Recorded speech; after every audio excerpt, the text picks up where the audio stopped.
ഇന്നത്തെ നമ്മുടെ സ്പെഷ്യൽ നാരങ്ങാച്ചാറാണ്. അതിന് വേണ്ടുന്ന ഇൻഗ്രീഡിയൻസ്: മഞ്ഞൾപ്പൊടി, മുളക് പൊടി, വെളുത്തുള്ളി, ഇഞ്ചി, കടുക്, ഉലുവ, വിനാഗിരി, പിന്നെ അതേപോലെ കായം. ഹലോ കൂട്ടുകാരെ, ഇന്ന് നമ്മളൊരു ഈസി നാരങ്ങ അച്ചാറാണ് ഉണ്ടാക്കാൻ പോകുന്നത്.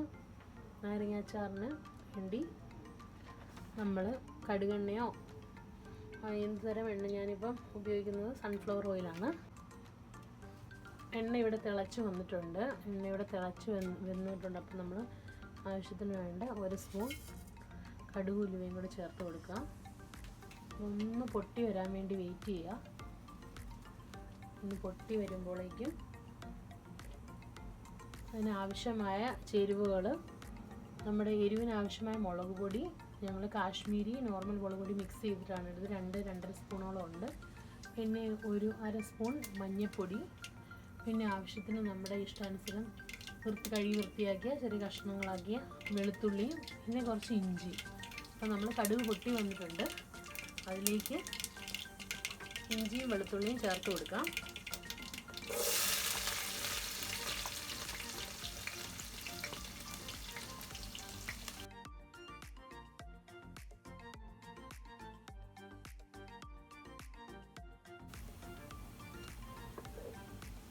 ചെറുതായിട്ടൊന്ന് വാടി വരാൻ വേണ്ടി നമ്മളൊന്ന് ഇളക്കി കൊടുക്കാം.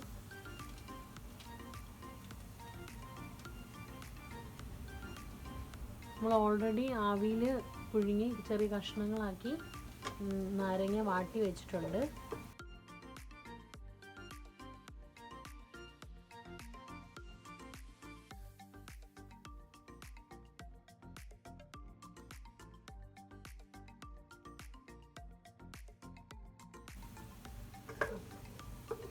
ആവശ്യത്തിന് വാട്ടമായിട്ടുണ്ട്. ഇതിനൊരു ഇളം ബ്രൗൺ നിറമായിട്ടുണ്ട്.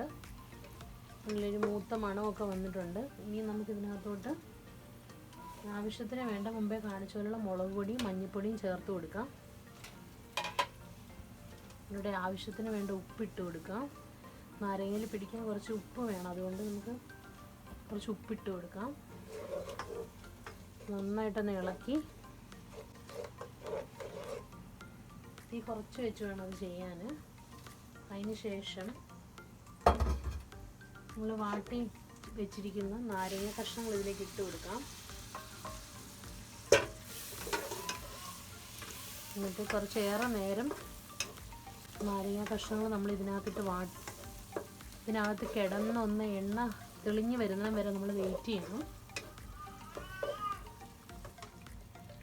നമ്മൾ കായപ്പൊടി ചേർക്കാൻ മറന്നു പോകരുത്. കായത്തിന് ഫ്ലേവർ, ഒരു ടേസ്റ്റ് കൂട്ടുന്നൊരു ഫാക്ടറാണ്. നന്നായിട്ട് ചേർത്ത് യോജിപ്പിച്ച് കൊടുക്കുക.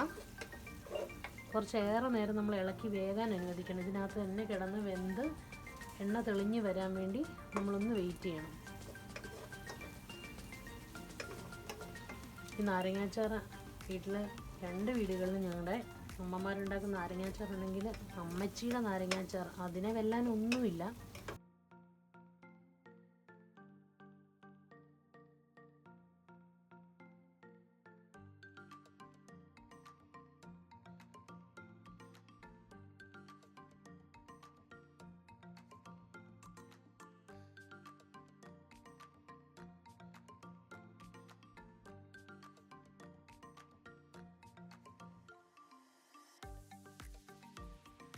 എല്ലാ മസാലകളെല്ലാം പിടിച്ച് നല്ലൊരു ഒത്തൻറ്റിക് ആയിട്ടുള്ള ടേസ്റ്റ്, നമുക്കൊരു ടേസ്റ്റ് വരണം. അത് നമ്മൾ വെയിറ്റ് ചെയ്യണം. ഒരു 5 മിനിറ്റ് നമുക്കതിന് വേണ്ടി സമയം കൊടുക്കാം. കുറച്ച് നേരം കൊണ്ട് തുറന്നിരിക്കട്ടെ. നമുക്ക് അടച്ച് വെക്കാം. ഇനി നമുക്കൊരു 5 മിനിറ്റ് ഇത് അടച്ച് വെക്കാം. ഇത് എണ്ണയ്ക്കകത്ത് കിടന്ന് ഒന്നുകൂടെ വെന്ത് വരട്ടെ. ഇപ്പോൾ ഏകദേശം 5 മിനിറ്റ് ആയിട്ടുണ്ട്. നമുക്കിനി തുറന്ന് നോക്കാം. നന്നായിട്ട് എണ്ണയൊക്കെ തെളിഞ്ഞ് വന്നിട്ടുണ്ട്. ഇനി നമുക്കിത് ഓഫ് ചെയ്യാം. ഓഫ് ചെയ്ത് നമുക്കിത് മൂടി വെക്കാം. എന്നിട്ട് ഇപ്പം വേണമെങ്കിൽ നമുക്ക് റെഡിലി യൂസ് ചെയ്യാവുന്ന പരുവത്തിലാണ്. പക്ഷെ നമ്മളൊരു 10 ദിവസമൊക്കെ വെച്ചിട്ട് ഉപയോഗിക്കുകയാണെങ്കിൽ നല്ലതായിട്ട് അലുത്ത് നല്ല രുചിയായിരിക്കും. അപ്പം എല്ലാവരും കണ്ടല്ലോ. Simple easy lemon pickle ready.